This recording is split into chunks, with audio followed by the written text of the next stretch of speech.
Jangan ngaku pencinta pisang kalau belum cobain bolu pisang yang satu ini. Bikinnya cuma diaduk-aduk aja tanpa mixer. Haluskan dulu pisangnya. Kalau udah kita sisihkan, masukkan 2 butir telur dan gula pasir.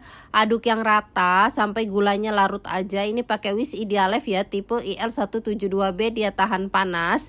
Nah, kalau udah aku kasih garam, tepung terigu dan juga ditambahin pisang yang udah kita haluskan, aduk rata. Sama ditambahin minyak kelapa ya, diaduk rata kembali. Terus terakhiran aku kasih baking soda dan baking powder.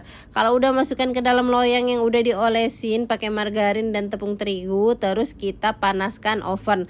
Atasnya boleh juga dikasih topping sesuai selera ya. Jangan lupa ovennya panaskan dulu 10 menit sebelum manggang. Aku nge-ovennya pakai mini oven cooker Idealef tipe IL312. Dia ini low watt, harganya terjangkau. Cocok banget buat bikin kue sehari-hari ya bun. Ini muatannya. Terus juga ini kita oven kurang lebih 45 menit, suhunya 175 derajat, sesuaikan oven kalian masing-masing. Udah jadi deh montok, kalian cobain bikin juga ya di rumah karena ini lembut, enak kebangetan. All cookware di video aku beli di Idealef. Yuk cobain bikin.